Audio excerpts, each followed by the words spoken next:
Is my lighting good on my camera? Yeah, my lighting's good. It's just so weird recording this in the dark. I feel like I'm a little bit lower on the camera, honestly. I think that's down to the ring light, though. Just going to do that. Has that made any difference? I don't think it has. Oh, actually, I think it might have made a small difference. No, I think it has made a difference. Yeah, a little bit more centered now. Good. I've got to be the center of attention, otherwise what's the point? You've always got to be centered, Troy. Exactly. If I'm not the center of attention, then what is the point? That's why in the last episode, my camera literally started engulfing yours. That was funny. That was good. Maybe that'll be our intro. Throughout the whole thing. Yeah. Yeah, that's what I was thought. Yeah. Oh, this is so funny.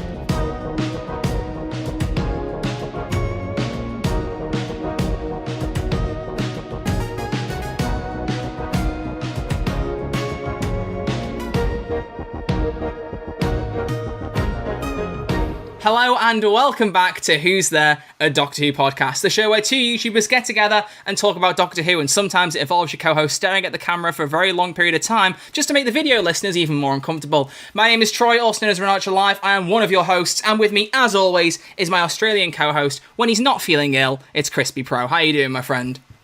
I'm good, guys. How you doing? Oh, that sounded... You know what was really funny about that? I got Discord lag as you did that as well. Oh, so really? I got the fake ill voice and lag on top of it. That was beautiful. Oh, yeah, man, too much. Ill for like 2 weeks, COVID for 2 weeks. Like, you're not having the best time of it right now, are you? Here's the thing. So I had the COVID, which was so much fun and so much worse because I got it at the start of the year and I didn't even realize I had it. Yeah. But then this time around, I got it. And it was bad, and now I've just got this cough that lingers. So sorry if I sound a bit more gravelly, you know what I'm saying. But it's just trying to do that like kind of Oscar winner voice performance or something, you know. Exactly. Put in some more gravitas, you know. Gravitas is a very gravitas. Exactly. Podcast today. But yeah, no, I'm feeling like 10 times better than I was last week. So good. And we can't keep going weeks without content for you lads. We can't. And ladesses. I appreciate the weeks off of editing, but, I don't appreciate the weeks off of our momentum. You got to build up momentum. You've got to be YouTube famous, audio famous. Exactly. How are we supposed to be YouTube and audio famous if we keep doing this? We can't start podcast subscriptions if we're not going to be reliable. Speaking of which, ladies and gentlemen... Well, so we're going to preface this immediately by saying we're not locking content behind this. Let's make that clear from the start, because we don't want that to be the way we do this. But we discussed this, I think, a little bit in an episode a little while ago about setting up some subscriptions for if you guys want to support us. It's a way you can. We're talking about options at the minute. Like, we might do like a Patreon down the road or some other stuff like that. But for the minute, the first thing we've set up is subscriptions on Spotify. And what that means basically is if you listen on Spotify or you want to go to our page on Anchor, that's our hosting page. So if you don't listen on Spotify, you can still go over there and support us from what I've read. Need to double check that, but links will be in the episode description on audio platforms and on YouTube, so you can look it up if you need to. But point being, on Spotify, you should see a button now to subscribe, and it says, if you subscribe, you get extra content. We've cheated the system, I'll be real with you. We picked one of the taking a week off episodes from months ago as the exclusive subscriber thing. So that basically means nothing we release is going to be locked behind a paywall, even if we do special episodes. Because the thing is, we're going to upload the videos on YouTube anyway. So all we'd be doing is locking it on one platform or a couple of platforms, which should just be really odd. So we've set it up in a way that if you want to support us, you can, but you're not going to miss out on content if you don't, because that's just not fair. So if you guys want to support us, then you can hit the subscriptions up on Spotify. We're going to try and get some stuff set up on other platforms soon, but we'll let you know whenever that happens. This is just kind of like the stepping stone. You know what I mean? It's the stepping stone. It gets us started. And then we can start milking our audience for money, because I certainly need it with my PC problems. Ooh, my goodness. Yeah, my laptop is breaking down. It's not fun. Yeah, it's not fun. We're currently building a PC fund. I have no money. It's my birthday in 2 months. I'm going to have no money to spend around my birthday. It's fun, We're living a good life. We're living a good life. Now, I have to be thankful to my stream viewers because, honestly, they've really helped build up the fund. They helped out? Oh, that's good. That's very good. Someone just dropped like a straight 50 quid on my stream a week ago. I was like, this is towards the PC. I was like, thank you. That makes a big difference. Yeah. That's very nice. That's why you should be streaming, man. You should be streaming. I'm not streaming right now, bro. Where's the Crispy healing. Pro show? Come on. I'm healing. There should be weekly Crispy Pro shows, and you should invite me on all of them, just so I can annoy you. Every single one? Every single one. I want to be there to annoy you, to bug you. You can just do it while I'm not there. You can just be the host of the Crispy Pro show if you want. Yeah, give me your YouTube stream key. I'll get on there. I'll do it. I'll do it for you. Yeah, all right. No worries. I'll just do my best Australian accent and go, all right, mates, it's Crispy Pro here. Welcome to the Crispy Pro show. I'm going to have a shrimp on the barbie and all that, Oh my gosh, I was waiting for it. I could feel it. I know you are. I could feel it. I aim to please. I never want to let you down here, Crispy, okay? I never want to let you down. I always want to be honest. I always want to be, make you expect the unexpected, but also expect the expected, you know? Oh. Exactly. Oh. So, ladies and gents, today we're going to be talking about the most underrated episodes of Doctor Who. Ooh. We've both got to pick ourselves, but the best bit is, because Crispy has done a big YouTube video, which, are you going to try and get that video out before this episode goes off? The video will be out. The video will be out. Great. Recovery with his COVID and all, you know. This video should have been out weeks ago, but he had to go and get ill, you know. He was hitting on too many girls, and one of them gave him COVID, you know. It's just... tragic. The Australian way of life. Meanwhile, it's tragic because it's true.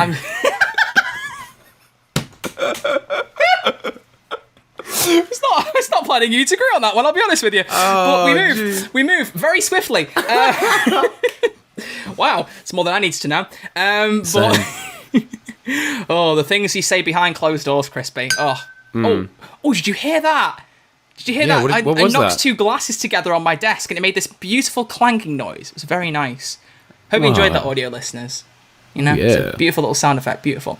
But yeah, so we're going to be talking about that. But next week, we want to just talk about next week very quickly, so we got that out of the way. Oh my goodness. Next week is our 20th episode, and if things work out well, we might also hit 500 subs on YouTube. So if you're listening right now and you haven't subscribed to the YouTube channel, please go over there. It's the same name as everywhere else. Who's There, a Doctor Who podcast. We are at currently, let me just check on YouTube. I think last time I checked, it was 491. 491. I was like, is that the 491 or 492? Yeah, 491. We're at 491 subscribers at the time of recording.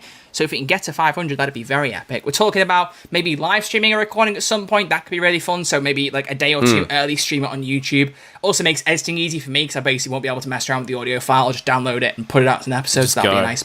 I'd say it'd be a nice break for me, but I've had a nice break for the last month on and off for several weeks of you being ill, so I can't really say that anymore. But we've got some ideas. We're milling around for 500 subs and for our 20th episode and all that. But for the 20th episode next week, we are going to be discussing our 60th anniversary special theories. Because I think there's enough going on now that we can talk about it in more detail beyond just, hey, Dominic, we've got you on as a guest. Let's just talk to you about everything they're doing in Camden right now. Let's just guess. We ambushed him. We really did ambush him. We did. Honestly. Bless him. But we got a good little few things planned there, you know. So...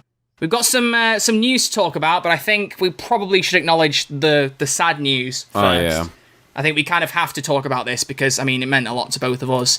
And that was the thing, because when you told me about this, you literally messaged me when I just woke up in the morning and went, check Twitter.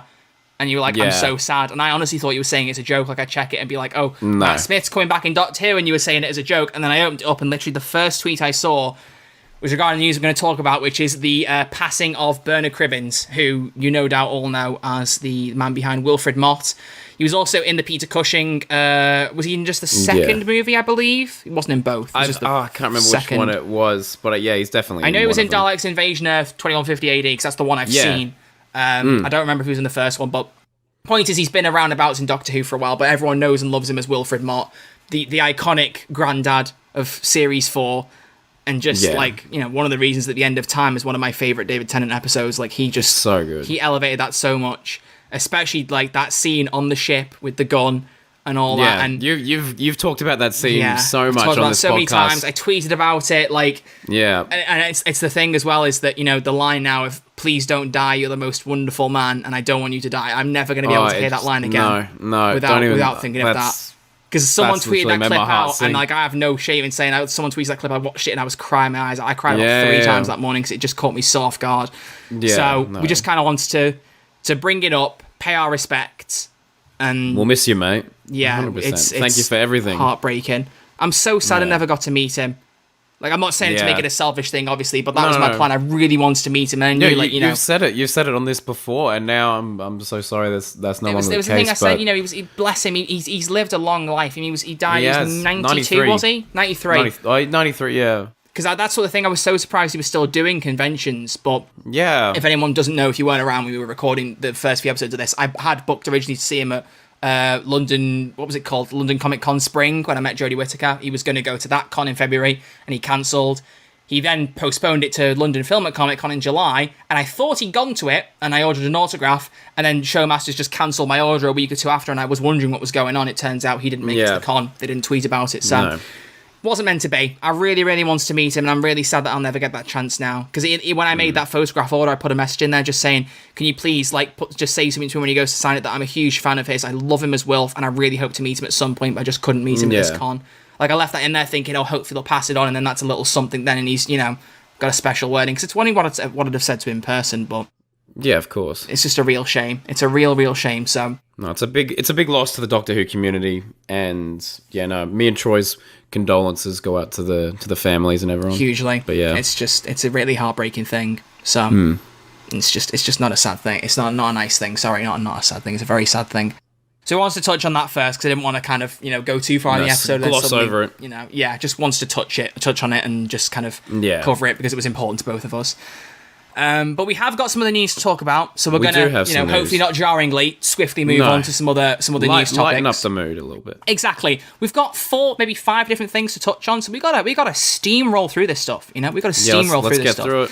So should we go through the order in which I pinned them in Discord? Should we do it that way? Yeah, let's do it. Cool. So the first thing is Rachel Talalay, who is the best director in Doctor Who history. If you disagree, argue with the wall, because no one's going to say that we're wrong on this. I firmly believe.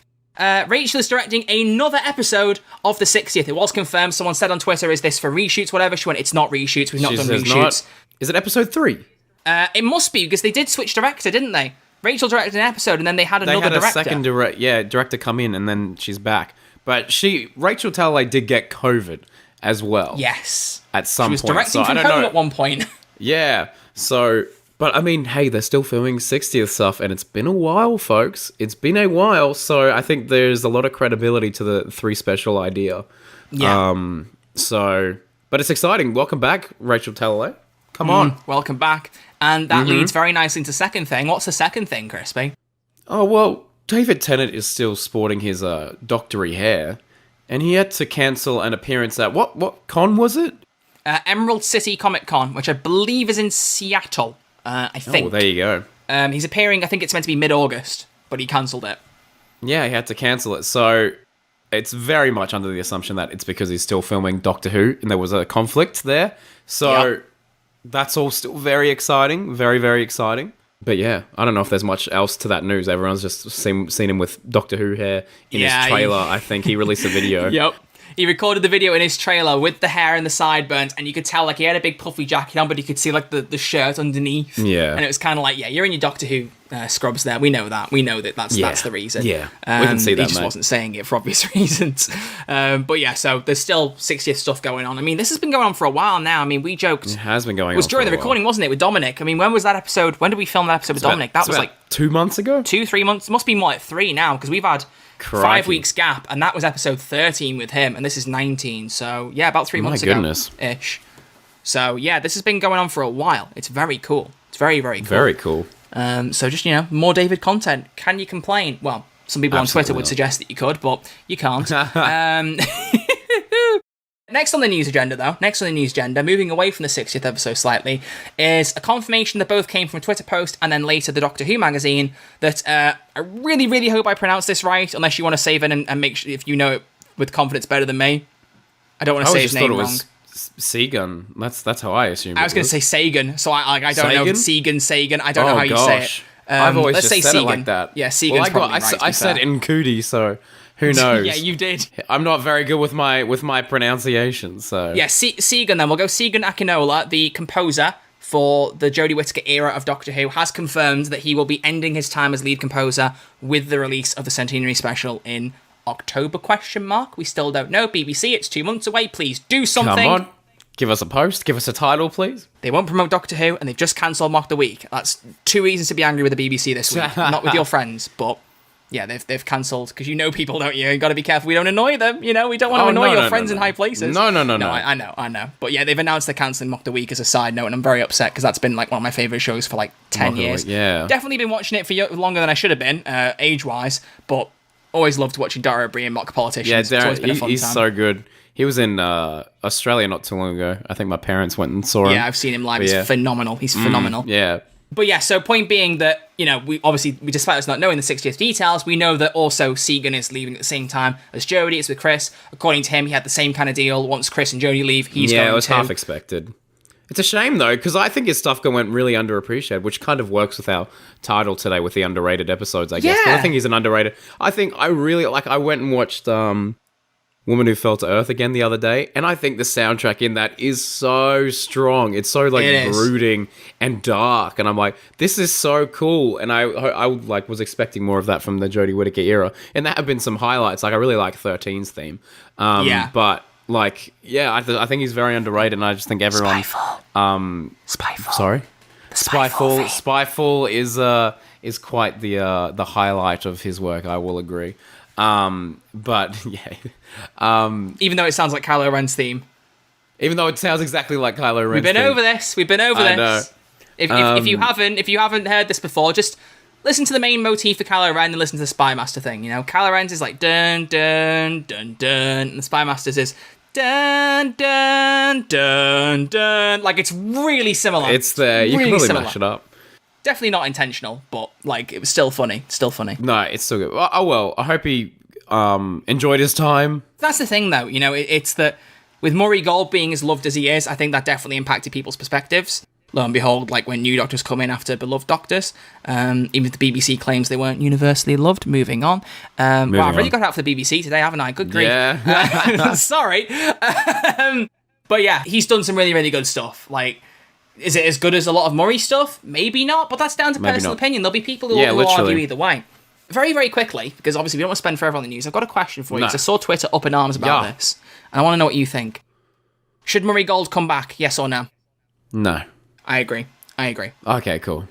I think he was there for so many years, and look, like the Russell T Davies, like definitely is obviously playing the nostalgia card right now, but there's only too much nostalgia we can have, because I've seen people being like, oh my god, I hope we get the titles that David Tennant had when he was like the Doctor. I hope they bring back that logo. I hope they bring back Murray Gold. I'm like, come on, we can have this little fun stint for the 60th, but moving forward, let's get a new composer in, let's get some new titles. That's what I was going to say. Let's refresh, the show's all about change. There's only so much Russell T Davies we can have again, so that's my input. You could bring Murray Gold back for the 60th, I'd be fine with that. Yeah, it I'd be depends fine on how they're framing David Tennant's Doctor, isn't it? If he's 10 again, if he's the 14th, like, we don't know still.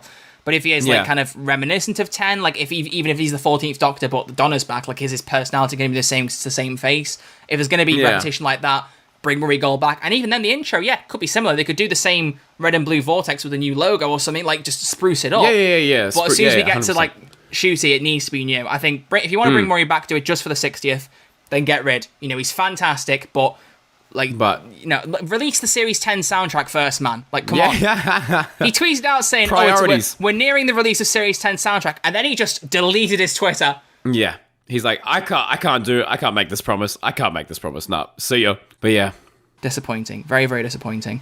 But yeah, so Segan is leaving, so thank you to Segan, we should say, because what he did was fantastic. And if you want to read more, we're not sponsored to say this, obviously, but the Doctor Who magazine has got a really good interview with him discussing, like, you know, some of the inspiration behind his work, how things varied across the different seasons, and like just his whole general plan going into and leaving Doctor Who. I read through it when the magazine came out, and it was a really, really fascinating read. So it's well worth having a look at if you can get the Doctor Who magazine, and if you'd like to read more. Good. It's very, very cool. And then finally on the news, so we don't spend half the episode talking about news. There's one extra thing after it, but the main thing is there are rumours going around right now, are there not, Mr. Pro of Crispy? Oh, rumours that Disney Plus is seeking the streaming rights for the upcoming series of Doctor Who, Series 14. Apparently, I don't know who cited it to begin with, but apparently there are lower-level discussions happening. It's very, very early days. It might not go anywhere, but Disney Plus have got their eyes on Doctor Who.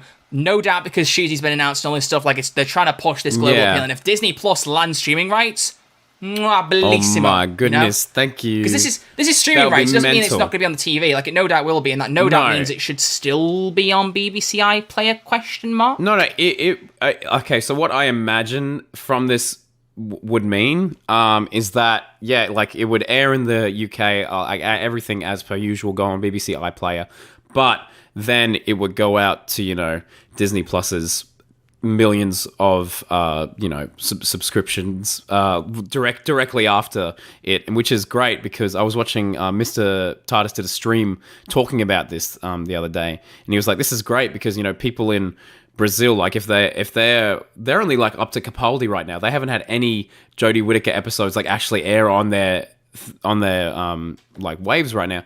So they would like be able to have access to the show straight away. And I think it'd be brilliant. I think it'd be a great thing for the show. It'd be really interesting to see the numbers that it does, especially with Shooty's like global appeal. So yeah, I think it's a positive thing. I don't think people should be worried. It's not like Disney are taking control. It's just the distribution rights, basically. Well said. Well said. Yeah. And speaking of future episodes, I realised that I forgot a little something. There was a poll last week.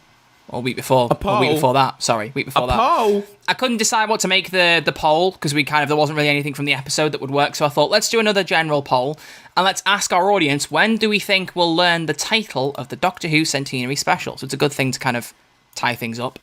Because we were going to mention briefly that Neil Patrick Harris was interviewed by Whoopi Goldberg and he talked a bit about Ncuti and how he thinks these are going to be a really good Doctor. That's pretty much all to say there, really.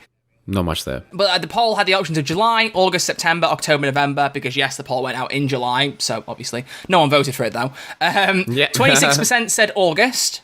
Oh, come on. 15% said October. 4% said November. This is for finding out the title, not for seeing it. This is for finding out the title.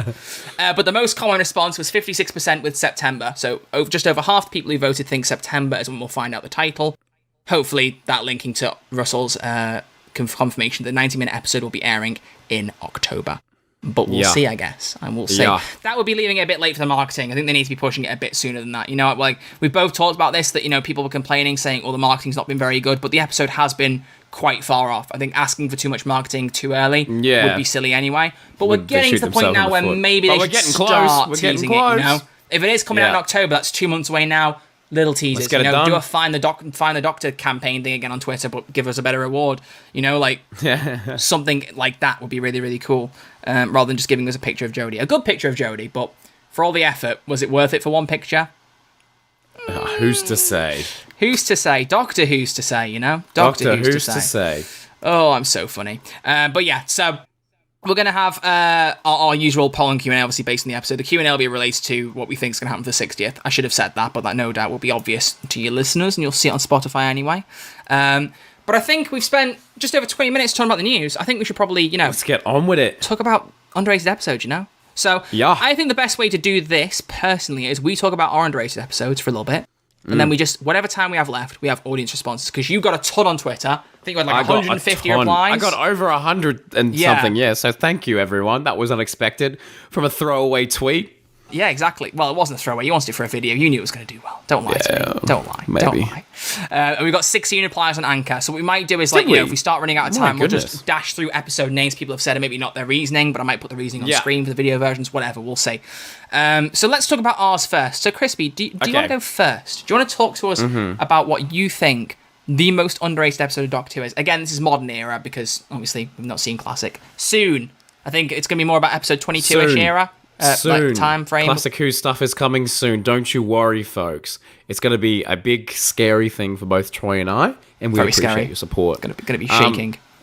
I'm going to be absolutely shaking in my boots. So, my underrated episode is Blink.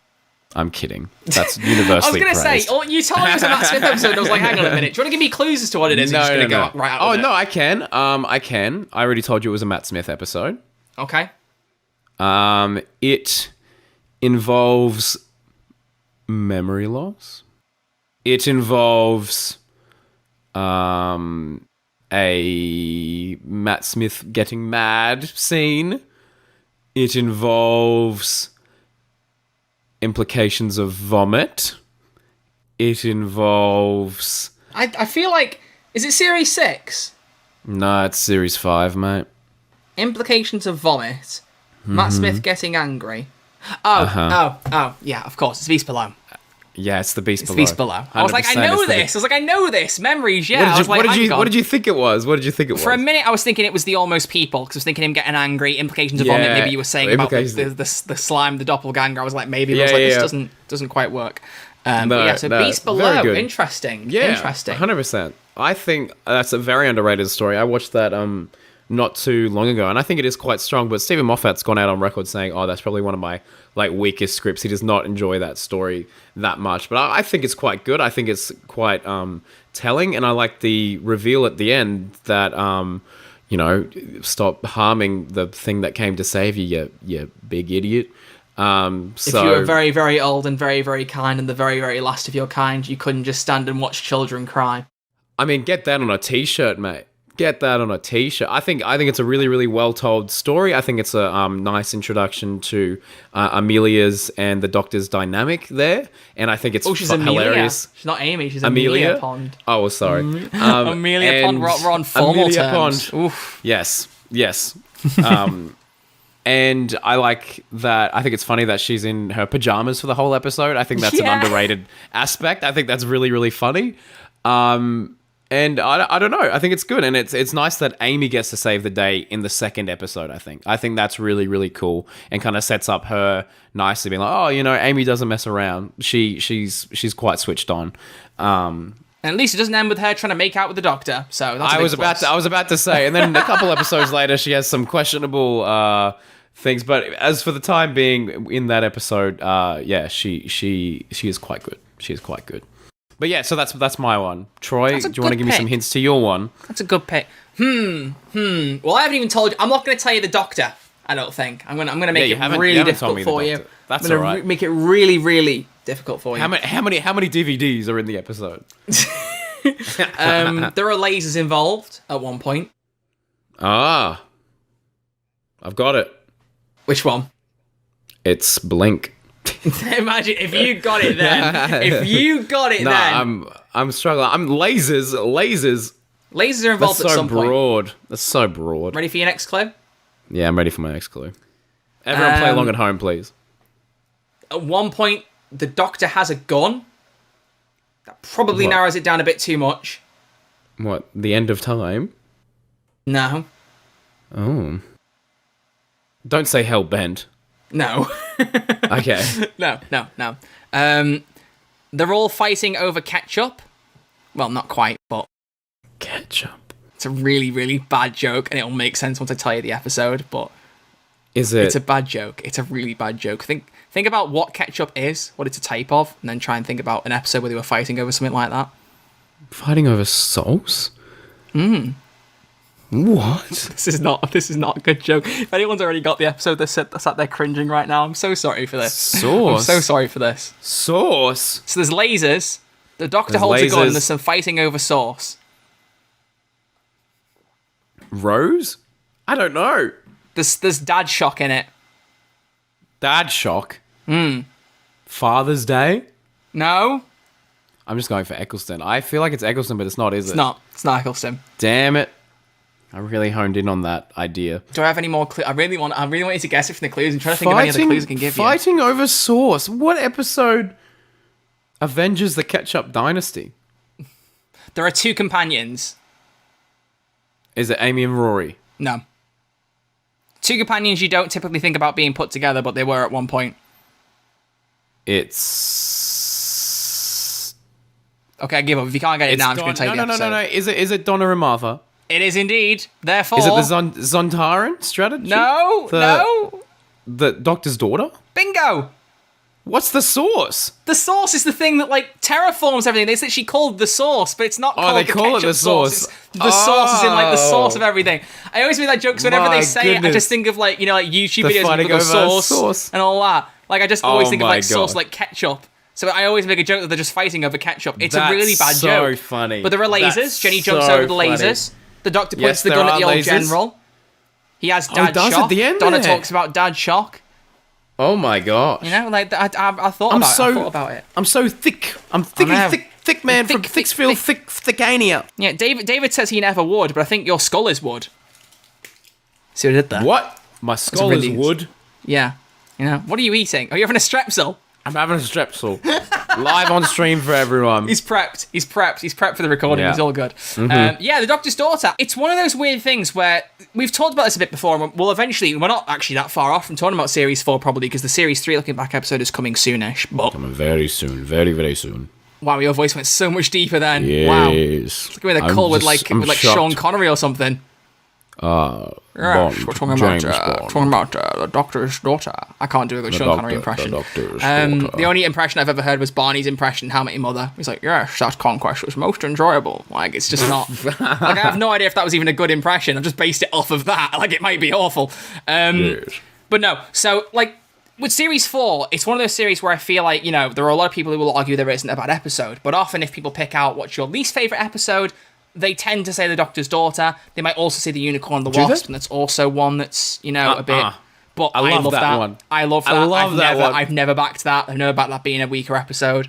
And it's helped with my general knowledge at one point. I remember watching a quiz show and they said, what animals are kept in a vespiary? And I was like, wasps, because Vesperform. You know, it's big brain, Boom. big brain. Well, I mean, if I said to you energy. right now, which episode stands out, if you had to pick the weakest episode of Series 4, not necessarily a bad one, but the weakest one, what would you say? Right now, gun to your head, 3, 2, 1, go. The Lodger with James Corden. That's not Series 4. 3, 2, 1, go. I know. Yeah, okay. Probably the Sontaran two-part I wasn't the biggest fan of. Really? Yeah. Wow. Sorry okay, to say. That's a hot, crispy take right there. Helen Rayner wrote that, right? What episode? She wrote another episode. I think it was in Series 3. I'm just going to check this. Oh, I think she wrote the Dalek two-part in Series 3, right? Oh, yeah. I'm not the biggest fan of those two either. Maybe you just don't like Helen Rayner. No, I much prefer the Sontaran one to the Dalek one, I think. Yeah, there we go. So she wrote Daleks in Manhattan, Evolution of the Daleks, and then Sontaran, Strategy in Poison Sky. Also wrote 2 episodes for Torchwood, Ghost Machine, and To the Last Man. Oh. Also has edited credits for scripts for a bunch of other Doctor episodes. Like she dabbled in The Unquiet Dead, Dalek, The Empty Child, New Earth, School Reunion, Midnight. So it'd be so cool to be all over it. Can you imagine getting sent scripts? Maybe you do like Helen Rayner and you don't realise. No, I do. No, I've got a big crush on Helen Rayner. Oh, have you now? Oh, wow. Yeah. That was a... She gave me COVID. Moving on. But no, with that episode, I think it's really good for setting a bit more of a background for the Doctor, especially for Donna's perspective, because, you know, they're meant to be like their best mates, but she learns so much about him during that episode, and that's really good. I like that Martha gets an extra little feature in an episode. I think it's a little bit sad that they get split up and they have their own little adventures, but I do kind of like that as well, in a way, that they go off and do their own little things. Even if half of Martha's thing is just like, yay, let's spend some time in quicksand. And then she cries over a fish man, but, you know, we move. The thing that I always find like both equally sad and funny about that is that when the Hath like drowns, you just hear the glass thing shatter, and that's how you know they've died. Just goes shit. They're dead. All right, no. Gotcha. Oh, no. That's what you're trying to put across to us. They're gone. But it's just a really good app, and the main thing is I really like Jenny. I think Jenny is sensational in there, and I think she's a fan favorite, absolute fan favorite. A character's, I think, a little bit of a strange one to get used to immediately because she's very like in your face from the offset. From the get go, she's like, I'm not here to mess around. I have a mind, I have a body, I have independent thought. And she says it like proper like a uni lecture or something. Like she's in your face about it. So it might put some people off to begin with, I guess, but you can see the relationship, and they have. I'm talking about this like they're not married now, but she has really good chemistry with David Tennant. Like the two of them, like they have this really good chemistry, especially towards the end. They do. The thing that stands out for me is like the best moment, and it also goes down to Murray Gold's score. I think it's a piece of music that's heavily underrated, but it's the music as she dies, and he's like he tucks his head like under his chin. Yeah, he's like shaking and crying, and he's like da-na-na, da-na-na, and it's like getting really emotional. That scene is so good for me. Like I absolutely love how that scene is done. That is a good scene, and just the shock of him pointing the gun at is it General Cobb? I think his name is General Cobb's head. And, like, the tension, the music and everything, like, that whole, like, 5 or 6 minute segment is just top peak Doctor Who for me. Yeah. And so, like, in my head, even when I think, if I go, what's my least favourite episode, I might say The Doctor's Daughter, like, off the cuff. Because that's the thing, Series 4 is a series that's just full of non-stop perfect episodes. Absolute bangers. Absolute bangers, in my opinion, anyway. Like, I love the Sontaran two-parter. I love every episode in that series. There's not an episode I dislike. Like, that is... Like, I say 4, 10, and Flux my favourite series. I think I said for a while 10 might be better than 4, but realistically 4 is probably the best season. I'll be honest with you. 4 probably does peak out. Also, it's just for a nostalgic reason. It was the first season I watched of Doctor Who where I was like, as a fan, you know, I was excited for it coming out. You're there. Seeing the trailers new series. Oh, Donna's back. That's always the way. That's great. That's Series 6 for me, mate. It's always the way. There you go. Oh, Series 6 your favourite season? isn't it? Or is Probably. it? No. Yeah. There you go. I think it might be. Maybe that's nostalgia element plays in, The nostalgia element plays in. But yeah, nostalgia I would say The Doctor's Daughter, the performances are really good, the music's really good. The story itself may be a little bit weaker, Like there's the generational war and it's all down to, it's happened over several weeks. I do like that twist. I think it's an interesting thing, and that Donna's the one that cracks it, like the whole Dewey Decimal System thing. Like that's a really clever idea, and I like that a lot. Yeah, that is cool. What was it? The planet was called like Messaline or something, I swear, right? Because I remember I used to write like little like fiction like books as a kid. I used to write like Star Wars themed books and all stuff. Like I'd make my own little mini world. Do you have a Doctor Who one? It was meant to be like a Star Wars themed one, but I swear I called the planet, they were on Messaline or Messalina or something. Did you ever write anything Doctor Who? No. I wish. Oh, that would have been so good to read out. That was it, yeah. It was called Messaline. That was the planet. I don't know where I heard that. Maybe it was like a trading card collection or something. I don't think they mentioned it in the episode, or maybe they do. But I remember I called the planet and look, I was writing Messaline. Like I remember and getting that from the Doctor's Daughter of all episodes. That's a little fun nerd fact about me. Ha ha ha. Fun nerd fact. More nerdy stuff from me. What did you expect at this point? Come on. Not much what did you more, expect? mate. I can make that reference because I'm currently rewatching Loki. Oh, very AKA good. Doctor Who, but American and with a bigger budget. Because that's what Loki is. And it's a fantastic show. Cannot wait for season 2. I read an article the other day where they're like, oh, we could make Loki season 2 cross with Doctor Who. And I'm like, yeah, good luck if that's the direction they're going. Good luck. I mean, they were filming outside McDonald's a few weeks ago. I don't know what direction they're taking it in right now. I did see that. Is there going to be a Loki meal? Yeah. A Loki meal? It's like, it's one of those memes. Ridiculous. Loki at McDonald's, what will he do? Like, what is going on? What is happening? I don't get it.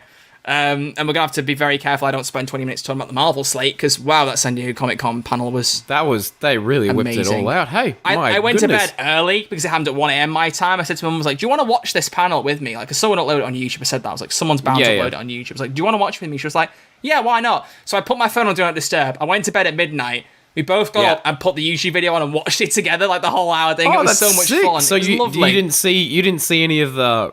I did annoyingly see the Avengers thing in the thumbnail when we went to click on it. I saw 2 Avengers logos. I was like, is that a Photoshop or what? Where are we going? And then they got to it and I was like, oh, Avengers movies are... Like, it's happening. And I love that Kevin Feige basically went, here's where we're all going, here's where it's leading. Because Phase 4's had so much criticism in Marvel for like not having a direction.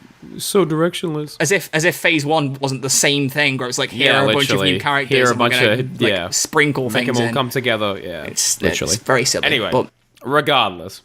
Very exciting. Very, very exciting. Cannot wait for She-Hulk. She-Hulk I'm so excited for now. She-Hulk should be fun. The first thing, when it was first announced, I was like, this is probably like down at the bottom of my like excited for kind of thing. Levels. But I've seen the trailers. Daredevil hasn't made Daredevil makes a difference, but I've not even seen Daredevil, and I'm going to start watching it now before She-Hulk comes out. Yeah. But like the second trailer with the fourth wall break and everything, I was like, this is good. This looks fun. It looks fun. Yeah, and the same thing for that Star Wars show, Andor. When that was first announced, didn't care. So good. I was like, Rogue One was a good film. I've not seen it since it was in cinemas, so I'm going to rewatch it before the show comes out. Oh, really? It's probably one of my favorite pieces of Star Wars content ever. It's a good film. I remember loving it, but I mean, that was 6 years ago, so we need to watch it again.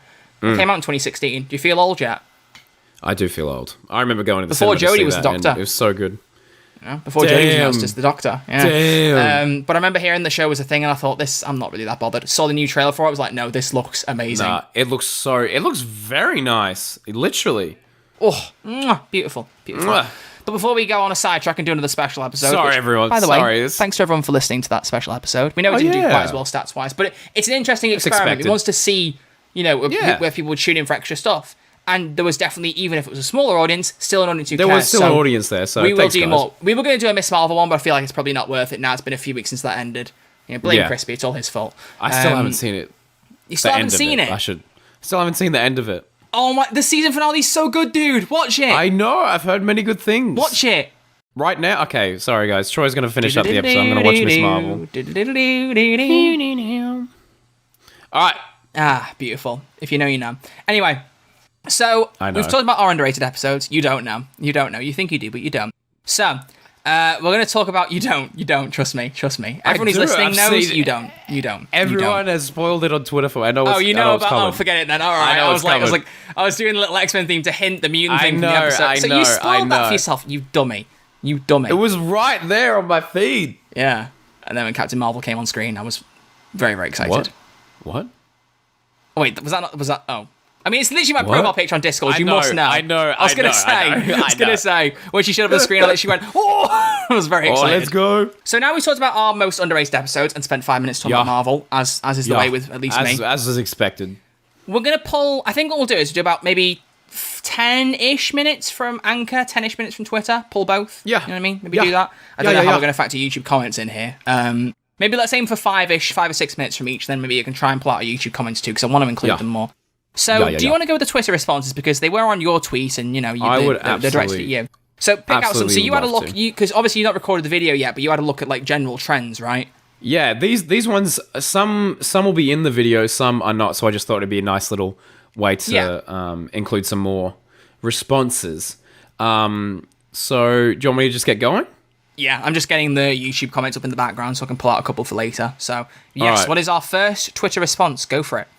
This is one for you, I think, Troy. This is from The Nerdy Brit, and they say, "Love and monsters. Some elements don't work for obvious reasons, but I do find it quite enjoyable as a Doctor-like comedy with very likable characters." Would you agree, Troy? Yeah, I mean, that's the reason I didn't go. Like, I was very conscious when I was thinking about what episode do I pick. Like, if I'm picking one, like, which one do I pick as underrated episode? I thought, if I go for Love and Monsters, everyone's going to see that coming. Genuine article joke, ha ha ha ha ha. It is still funny, by the way. I'm not mocking it. It's not funny. It is very funny. I don't care if you disagree, you know? You've dabbled with recurring jokes, now meet the genuine article. There it is, everyone. Take a shot. There it is. Take a shot. But I figured if I picked that episode, it would be very kind of like, oh, we knew he was going to do that. So I wanted to avoid that a bit. But it is an underrated episode. Like, I've made it very clear. I love everything about that episode, apart from the paving slab joke. But we've been there. We've touched on that. Well, not literally, thankfully. Thank God. But yeah, that's underrated for me. So I very much agree.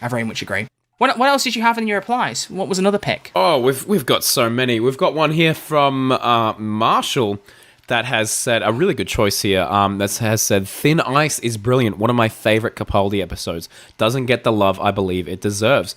I think Thin Ice very much goes overlooked in my Series 10 retrospect. Because when I think of Series 10, I think of the pilot, I think of that incredible finale, I think of the Monk 3-parter. Those are like my beautiful, my bubby children that I love from Series 10, you know, I take very good care of them. But the Thin Ice child, I neglect that child a little bit. I mean, what's better than an episode where the Doctor punches a racist, you know? It is Sensei. That's one of the best scenes. And also where Bill Swearing gets censored by a horse, you know, like, it's got some great stuff in the episode. And isn't it? It's written by the girl that did Face the Raven. I can't remember Sarah. Sarah Dollard. Is it? Is it Sarah Dollard? Oh, I think that's right. Did we just? Why do I just know all the racist names? Is it Sarah Dollard? It's gonna annoy me if I got that wrong. It is Sarah Dollard. Look at that. God, we're good. I'm on it. Wow. But yeah, that's a great one. I mean, the only thing I've seen arguments made is that, you know, there's a little bit of a time where he kind of, Capaldi doesn't really care that a child died. And I feel like the Doctor might have cared like a tiny bit more. It worked for the narrative of, I've seen everyone die, but I move on. Like, I get that. But it did seem like a tiny, tiny, tiny bit colder than I was expecting. And like that's why I kind of get Bill's reaction on there. But like it does serve like a really good narrative there. So it does work well in the end. But yeah, definitely an underrated episode. It's true. Like definitely you do have the pilot, the 2-part finale, the Monk trilogy. They're the things that stand out, that grab you. That really stand immediately. out. Yeah. Like that's why I think Series 4 trumps it, because Series 4, every single episode stands out to me in its own way. It's an event. Whereas, like, I mean, Eases of Light we've talked about is probably one of my least favourite episodes of the show. So forgettable. It's not like a bad episode, it's just very forgettable, yeah. It just slips the mind. And it also just, it shouldn't, but it just weirdly annoys me that they were like, oh, crows say car because of that one girl that sacrificed. It seemed like such a weird payoff. It's a weird little thing. Where that's how we're ending it? Okay. Yeah. All right. Why did crows make that noise? Because one what was it, Anglo-Saxon, whatever she was, a Celtic girl, decided she was going to, go and sacrifice herself with some Romans to fight some monster. So now all the crows go, car, in her honour. All right, if you want. Okay. Sure, go for it. Why I'll not? take it. Yeah. Why not? Well, did someone reply Eases of Light in here? I'm just going to look. I don't think I had a look. Check Anchor. If someone's replied with Eases of Light, that's going to be very awkward. I don't think I had any on my Twitter of Eaters of Light. It's a really good mix in Anchor, actually. I'm going to be honest with you. There's been a really good mix on Twitter, but I did see, I had a few, I'll read them out like at the end of everything as the main ones that I kind of saw recurring, because I saw a lot of the same ones. Well, tell you what, do you want to say them now, only because then when I look on YouTube and Anchor, we can kind of see if the trends line up. Okay, yeah, for sure. Yeah, we've got time. Read a couple more Twitter ones, then we can look at Anchor. Yeah, I'll read. Okay, yeah, for sure. So this one is from Sam, and he says, "Boomtown, unironically a banger. And it's definitely not because I grew up in Cardiff and I like seeing Cardiff Bay on TV. That would be shallow, and who would even suggest that? It'd be so cool living in Cardiff and seeing that on TV. Can you imagine? It's like living in Liverpool and then seeing in the finale of Flux that all Sontarans are marching through your shopping centre and going, that's Liverpool 1, what's going on? Yeah. It's beautiful. That was a very cool, like, Leonardo point at the screen moment for me and my mum, because we both watched it together. We both like, that's Liverpool 1, what's going on? That's so cool. That's so beautiful. Nice. And the rhyme was not intentional there, but I am just a poet and I don't know it. Oh, damn, Sonny got Liverpool bars. 1, what's going on? Got the poet and I don't know it. Yeah, my rhymes are so good they should be crimes. Red Archer live. Yeah. Get up and do a jive. I don't know. You're pushing it now. Do the jive. Hey, I got another one here. You ready? You got another one? You ready for this? You ready for this one? All right, here we go. This one's from Brian, and he says, Amy's Choice for me. Often gets overlooked, but this is a gem of an episode. Compelling concept and a phenomenal villain in Toby Jones's Dream Lord. Oh gosh, I really agree with that. Yeah, I think it's one of the best episodes of Series 5, and the Dream Lord's so good. Why? What'd you say, gosh? Please tell me. Look at who sent the tweet. Look at who sent the tweet. Oh, it's Brian Gorsh. Yeah, his name's Brian Gorsh. Really low effort comedy at this point. Brian Gorsh. Really low effort comedy. But I agree, Amy's Choice is phenomenal. I really like that episode. I think that is such a strong one. It's a really, really strong one. Any other ones you want to point out, or do you want to list some episodes that are named before we move on? Because we'd be here all day reading all these responses. We got so many. Oh yeah, we have a lot. I will just say, for me, I'll end with this one from Jay, and he says, "Dinosaurs on a spaceship and the lodger. I don't care. I said it. I respect your honesty, mate. I really do appreciate that." I don't know if I can agree with dinosaurs on a spaceship. Ooh. Do you not like that one? I like it. Apart from the fact that, like, Matt gets very, very, like, the 11th Doctor gets very, very, I don't care, you're a bad guy, I'm just going to let you die.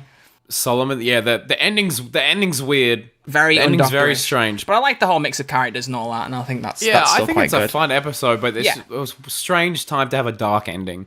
Yeah. Chibbers, what were you doing, man? What were you doing? Who knows? And of course the Lodger. I mean, come on. Lodger's a solid episode. I actually did see one more Twitter one from you that you sent me, and I'm going to read out because that was very funny. Oh, yeah, please. Because Declan said, in the Forest of the Night.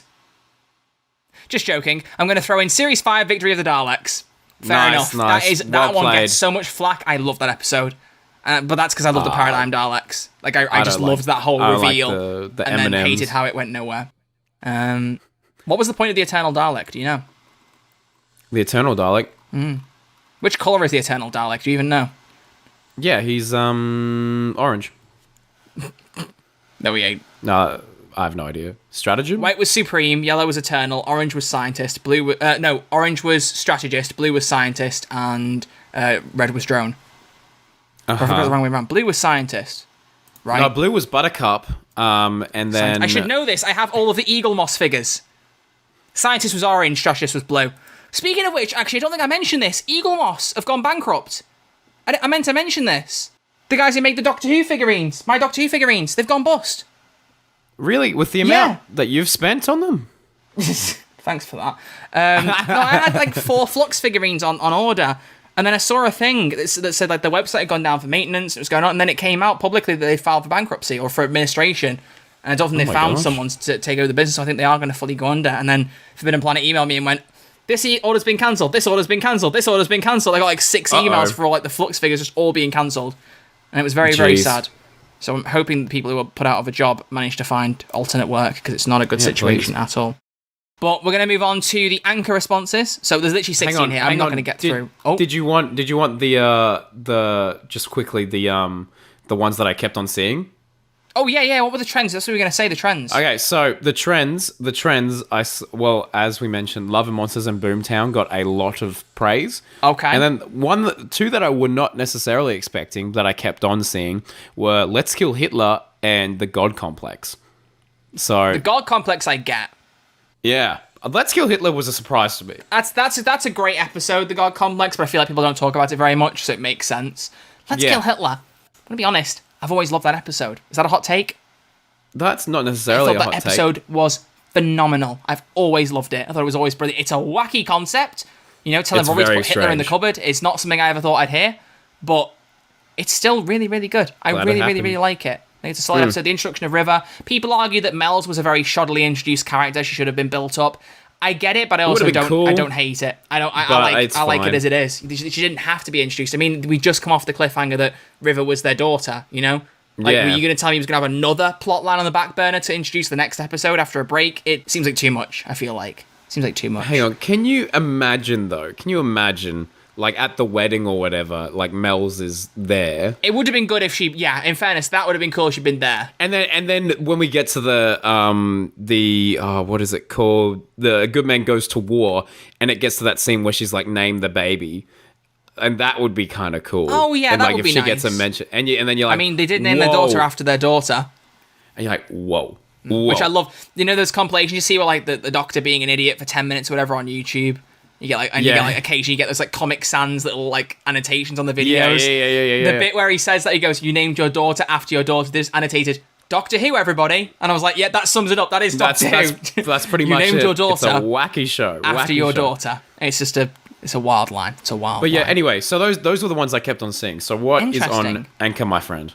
So I'm gonna go through. I'll tell you what, I'm gonna read through like some different responses, and then we can pick out a couple and credit. Like if I credit everybody, I'll be here all day editing it. So thank you to everyone who submitted answers. I can only pin 10 and the 16, so some of you are gonna get left out, and I apologize for that. Sorry. I'm gonna go. Do you know what? I'm seeing this one in particular, and it's a YouTube comment I've found. So I'm gonna leave that for the end. I'm gonna close out with one YouTube comment. I'm gonna stick with that episode. So I'm gonna ignore it on here, but I'm gonna give credit to the person who said it without saying the episode. So Kagitoki. I don't know how to say your name, but that's where we're getting to what you said later, or a similar comment. Let's go. Ooh, Felicia with star emojis in her name. Or their name, I don't know. I said, I think the most underrated episode is Kill the Moon. Okay, hear me out here. This is what they've said. Because the story is great and the dynamic between 12 and Clara is fantastic, but it's let down by the moon being an egg. So it's an underrated episode, though, despite that. So what do you think about that? It's let down by the moon being an egg. Isn't that the whole premise of the episode? And also, I never cared for that. I thought it was fine. I never hated that episode. I thought it was weird him leaving her to make the decision herself. That's my main criticism of it. That's it the just odd feels like, thing. Capaldi, what are you on about, mate? Clara's obviously in a large amount of stress here, amount of distress, and he's like, "I trust you. Peace out. I'm gonna go and play some Xbox. I'm going to go play some Fall Guys, I wasn't even out then, but whatever. It's Avengers Endgame. It's play some Fortnite. It's a time machine. He's probably got 4. Like, kid on the TV, okay. No, I think it plays well into Capaldi's character, because obviously he is this, like, kind of old, distant, angry doctor. So, whereas Matt Smith might say, this is your decision, you have to make it, like how he made the like, Amy and whatever her other name was, negotiate with the Silurians in Hungry Earth, Cold Blood. He leaves it to them to do it, because it's their job. Like, Matt Smith there would have held his hands up and gone, right, I can't participate in this, but he'd still be there. Whereas Capaldi, I think, because he was this cold doctor at the very start, just kind of went, right, I'm getting right out of him, leaving it to you, and then coming back later. For sure. Which was weird and is jarring. I get why they did it, but I'm not sure if I completely love that. But the moon being an egg, it's just kind of that wacky kind of sci-fi concept that Doctor Who does that I quite liked. I quite liked, personally. It's not as bad as people make it out to be. So, you're right, Felicia, I agree. A few have given, like, just one-word answers or one episode names. So Ahmad said A Good Man Goes to War. My Man with a Box said A Town Called Mercy. And JY117 said one word, Appalachia. So obviously, The Girl Who Waited. The Girl Who Waited. Which Very is good. a fantastic episode. We talked about that before. The last 10 minutes are, like, some of the best of Doctor Who. It's phenomenal. Literally. There's a few options here. I would say, and I'm going to mention this one because I know Kane Unable on Twitter, who does like the poorly animated Doctor Who, said this. I saw him in your replies. So shout out to him for saying this as well. But Oliver Fuss said, for me, it's Gridlock. I never hear anyone talk about it, but I find it so heartwarming and has some great moments from David Tennant. And the interesting thing with this is I remember they did a watch-along for this during the lockdowns in 2020. They picked this episode out for a watch-along, and I remember the consensus being like, this episode's so good, why don't we talk about it enough? And it's true, Gridlock is a cracking episode of Doctor Who. Gridlock is very good, and I like the minimal sets and like the each little van, like hovering car, whatever you want to call it, that has a different aesthetic, a different feel. It's so good. And it's a really good story, and once again, I think it does a similar job with like the Beast Below, kind of giving Martha that time to shine, because I don't know if Martha necessarily got that time to shine in the Shakespearean plot or whatever, but this one you really get to know Martha and what she's about. And then there's that brilliant speech at the end there that Tennant does about Gallifrey, I think. Is that episode where he talks about where he came from or something? With the Bide With Me playing in the background, I think it is. Yeah. That whole thing's... My goodness, brilliant. Yeah, great pick. Yeah. It's a fantastic episode. It's a really, really good one. And we learned some very questionable things about cross-species relationships, because we found out that if Catman has a relationship with human woman, we get actual cats as kids. Well, that's how it happens in the real world, mate. That's how kittens are born. I'm sorry, what catmen do you know in real life? This isn't Peacemaker or something, okay? We're not going to have wild stuff like that. Once again, I am very close with James Corden. As you know, he played a cat one time. And so every kitten in the world came from James Corden. Let's move on before this goes weird. Let's move on. Read another response, Troy. Read another response. I'm going to let you sit in this. And you know what? I'm going to say this to myself so editing Troy can listen to this as well. Don't cut out any sounds from this. Just going to let this sit for a second. Just how really painful and awkward and just disturbing that was. I'm going to let it sit. Just for a second. Everyone just bear with me for a second. Just let that one sit. Okay, got to have a nice little drink. I let that one sit. Yeah. And everyone's really uncomfortable now, so well done. You did that. Yeah, I'm so sorry, everyone. I'm going to read this one out because I disagree, okay? We're going to cause some drama. Oh Aidan my Green gosh. has said, Face the Raven. I have never heard of that as an underrated episode. That's why I disagree. Not because I think they're wrong. I just don't think it's an underrated episode, personally. Well, I mean, I have a similar argument for The Girl Who Waited. I feel like that was kind of universally praised. I don't know if that's necessarily underrated. I think Face the Raven probably trumps it as more relevant than Girl Who Waited, though, I would say, maybe. Because Series 6 is often bogged down by the overall series arc, and that's like one episode that doesn't really get bogged down by that. No. So that might be why it kind of slips into irrelevancy, because Series 6 is so arc-heavy. But Face the Raven, reasoning for Aidan being, Pete's performance doesn't get spoken about enough because it's overshadowed by Heaven Sent. Also, who's best cliffhanger with Clara being dead and an angry doctor being teleported who knows where? Good points. It isn't very often the companion is straight up killed. And it still annoys me to this day that I knew that before going into the episode. Well, no, I knew that she left going into the episode. Remember Cult Box? You ever seen Cult Box articles about Doctor Who?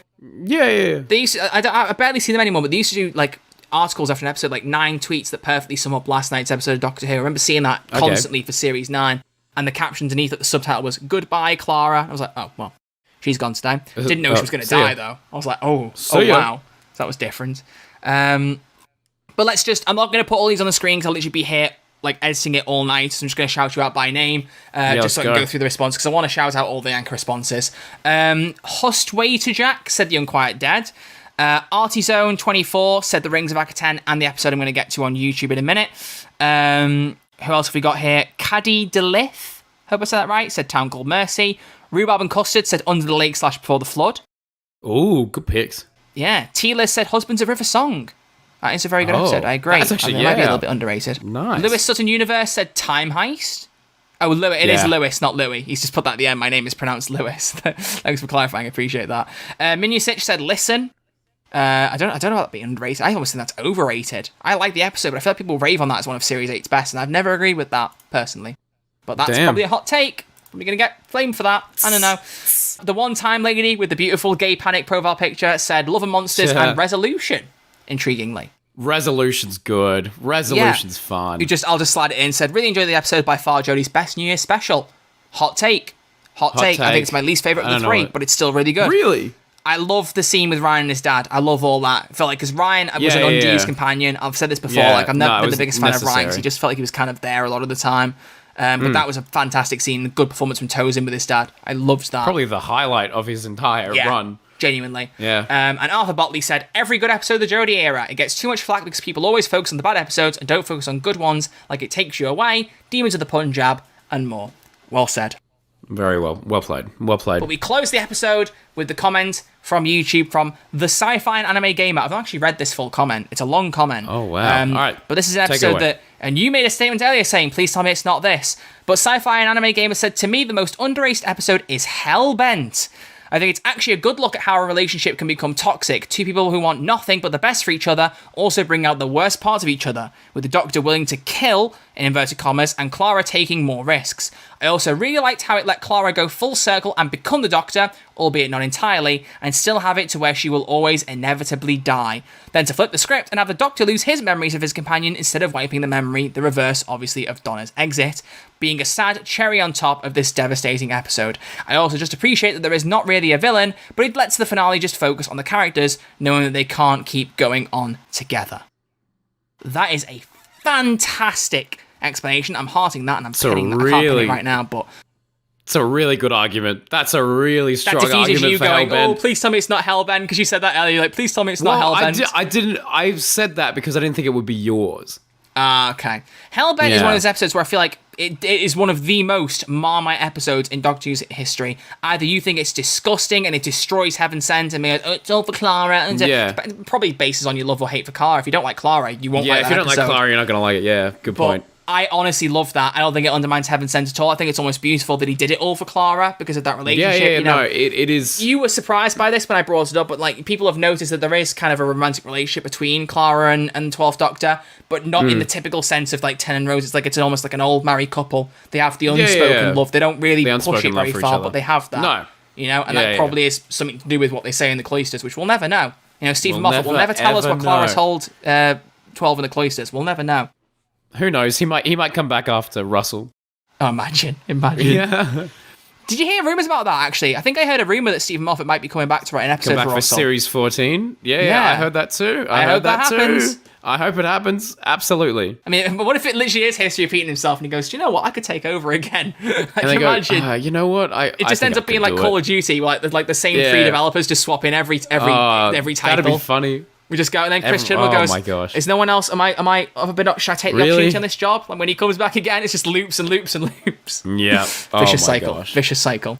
But that's a good comment to end on. That was a really beautifully constructed argument. Strong. I really like that. Well done. Really, really good explanation. Who was that? Sorry, who said that? That was the Sci-Fi and Anime Gamer. Well done, the Sci-Fi and Anime Gamer. You've done well. You are the ultimate Sci-Fi and Anime Gamer. It's very good. Very, very good. Official. But that's going to wrap up this week's episode. I think that's a really, really good point to start. Really strong point. So, Crispy, we always end with your closing thoughts. What are your closing thoughts for this episode? Crispy's closing thoughts. Crispy's closing comments. There we go. That's well like done. That alliteration is brilliant. I've just got a few thoughts here. So recovering from this hideous disease. Now James Corden. It's given me. Sorry. My closing thoughts is that I apologize for bringing up the James Corden cat conspiracy. Conspiracy. That's not canon. That's not canon to the Who's their Doctor Who podcast universe. But yeah, just I don't know. I don't have much today. Just thank you everyone for your responses. And if your episode was not read out, I'm sorry. Cry a little bit. Sieve, mauled. Wow. No, I don't know. I haven't got much left in the tank. No, I just turned into a Twitter user. I think that kind of ruins the moment, doesn't it? Yeah. Cope plus seethe plus mauled plus ratio plus L plus you fell off plus everything that Twitter users say these days. But no, seriously, thank you to everyone who replied. You'll no doubt see some of your replies in Crispy's video. Hopefully some will overlap, some won't, as you've said. There's going to be some, so keep an eye on that. Oh, no, it's already out. It's already out. It's already out, yeah. It's already out. Yeah, it's already out. I love this organisation here. This is fantastic. I mean, recording this very late on a Tuesday night. Like, it's 11:15 for me. Going to bed. It is. Going to bed It's soon. 8 a.m. for me. 8 for me. I'm about to have some brekkie.